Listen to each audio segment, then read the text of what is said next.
എൻ്റെ മകൾ പഠിച്ചുകൊണ്ടിരുന്ന സ്കൂളിലെ രാവിലെ പിള്ളേർ സ്കൂളിൽ വന്നാൽ ഉടനെ ഐസ്ക്രീം കഴിക്കാം. ഉച്ചയ്ക്ക് ലഞ്ച് ബ്രേക്ക് ആണെങ്കിൽ ഉടൻ പോയി ഐസ്ക്രീം കഴിക്കാം. സ്കൂൾ വിട്ട് കഴിഞ്ഞാൽ ഒരു ഐസ്ക്രീം കഴിച്ചിട്ടേ വീട്ടിൽ പോവുള്ളൂ. ഞാനും എൻ്റെ മകൾക്ക് പൈസ കൊടുത്തിരുന്നു ഐസ്ക്രീം വാങ്ങിക്കാൻ, സന്തോഷമാവട്ടെ എന്ന് വിചാരിച്ചു. പക്ഷെ അവിടുന്ന് പ്രിൻസിപ്പൾ പറഞ്ഞു, സാറേ ഇങ്ങനൊരു ഐസ്ക്രീം ഉപയോഗം ഞാൻ കണ്ടിട്ടില്ല. അപ്പം എന്നിലെ പോലീസ് ഉദ്യോഗസ്ഥന് ഉണർന്നു. ഞാൻ തൃശ്ശൂരിലെ SIയെ കൊണ്ട് ആ ഐസ്ക്രീമിൻ്റെ 3 ഐസ്ക്രീം വാങ്ങിച്ച് ലബോറട്ടറിയിൽ ടെസ്റ്റ് ചെയ്യാൻ അയച്ചു. അപ്പോഴാണ് മനസ്സിലാവുന്നത് ഐസ്ക്രീമിനകത്ത് ഒരു ചെറിയ തോതിൽ മയക്കുമരുന്ന് ചേർത്തിരിക്കുകയാണ്.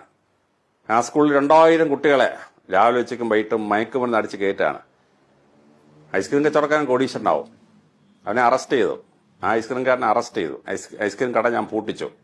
പക്ഷെ കേരളത്തിലുടനീളം എവിടൊക്കെ സ്കൂളും കോളേജും ഉണ്ടോ അവിടെല്ലാം ഐസ്ക്രീം വിൽക്കുകയാണ്. ആ ഐസ്ക്രീമിനകത്ത് മയക്കുമരുന്ന് കുട്ടിയുടെ അകത്ത് പോവാണ്. 2 കൊല്ലം ഇത് കഴിച്ചു കഴിഞ്ഞാൽ പിന്നെ കുട്ടിയെ റിയൽ സാധനം തപ്പാൻ പോകും. അവിടെ അപകടകരമായ രീതിയിലേക്ക് പോകും. മയക്കുമരുന്ന് കേസ് വളരെ കുറച്ച് റിപ്പോർട്ട് ചെയ്യപ്പെടുത്തുള്ളൂ.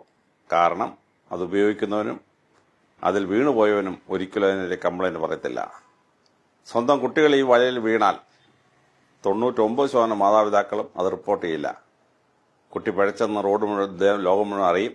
2 അക്രമകാരികൾ ഈ അച്ഛനെ അറ്റാക്ക്